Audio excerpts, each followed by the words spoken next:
G'day guys, and today I want to talk about Labor's final draft of its policy platform ahead of its next month's national conference.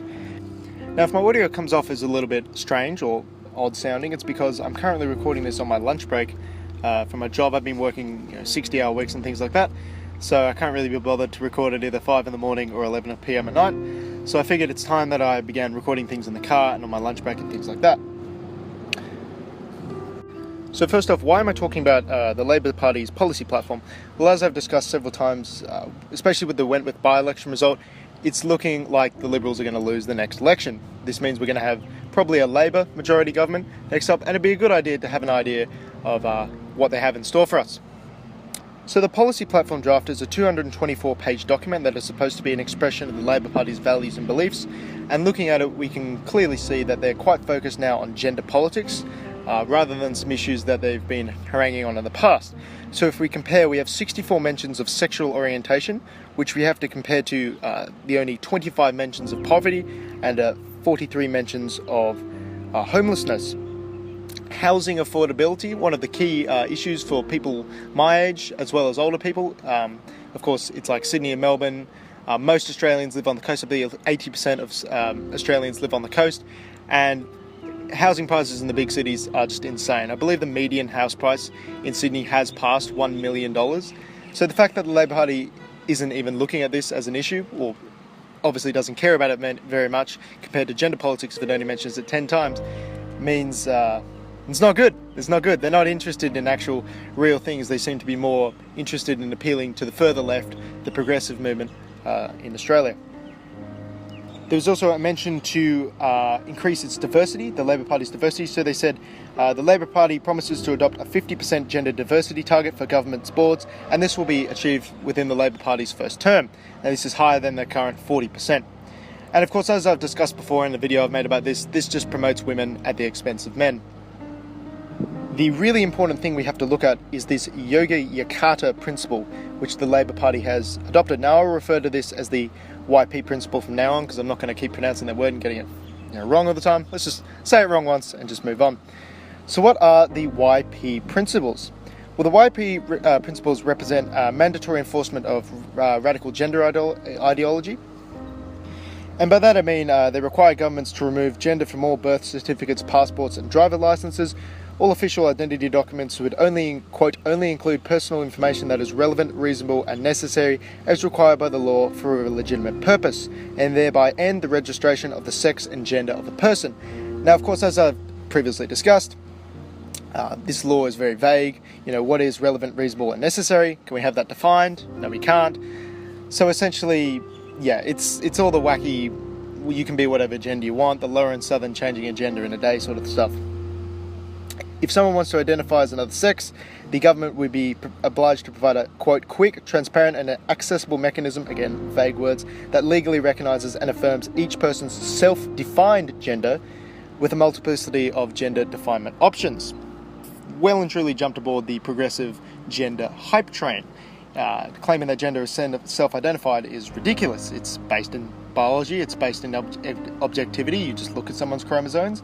If there's an X and an X, they're a female. If there's a little Y there, they're a male. It's, not self-identified. You can choose how to express yourself. Like I, for example, with my X and my Y chromosome, can choose to dress up as a woman, act effeminate, and that sort of thing. But I cannot self-identify what my chromosomes are. They are something, and I don't get to choose that. With this gender self-identification sort of thing, we'll say, there are three important things we have to consider here. One point is that women's sports and sporting associations, under the threat of prosecution, so under the threat of force from the government, would not be allowed to exclude anyone who identifies as a woman, and would be expressly forbidden from, quote, conducting an examination or testing to ascertain what gender they are, so that all individuals can participate in the sport regardless of what they self-identify as. So you can't pull someone's pants down and, point at their penis and say that they're a male. If they're a female, if they say they're a female, they are a female. Now, what this will inevitably result in is the end of women in female sport. Because as we all know, men are just, in most sports, there are three sports, I believe: extreme long distance running, shooting and horseback riding. Those three sports, women can compete with men, but in all other sports, men just absolutely wipe the floor with women. It's just what natural selection has done to us. Men went out in the more prehistoric caveman times, and they were the ones who, if you were weak, you died. So there was certainly a selection process towards athleticism and hunting capability, which translates into the sporting world. So yes, this would completely remove females from female sport. There would also be gender-neutral bathrooms, that sort of thing.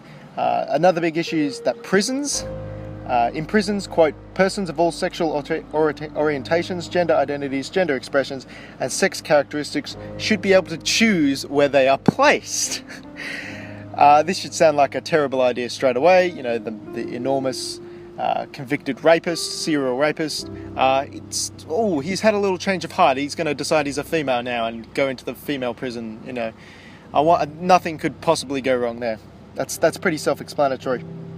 Also, on the refugee policy, the government would have to, quote, accept the self-identification of the person seeking asylum on the basis of sexual orientation, gender identity, gender expression, all these other words.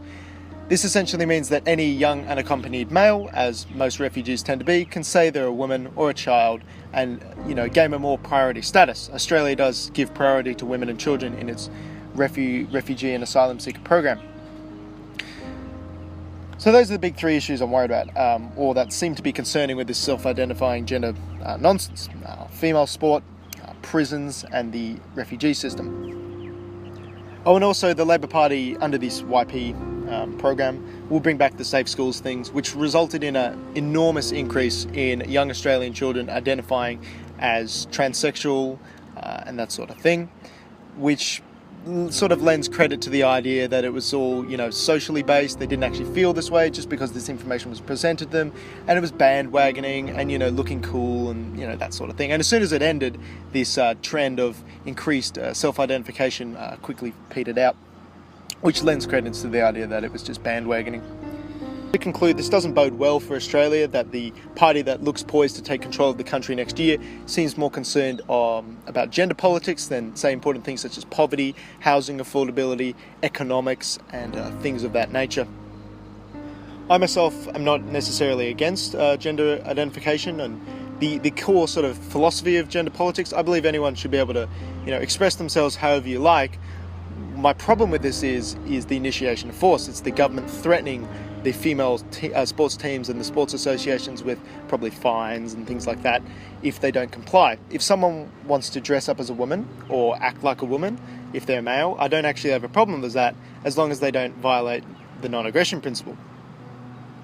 Thanks all for sticking around and have a good one.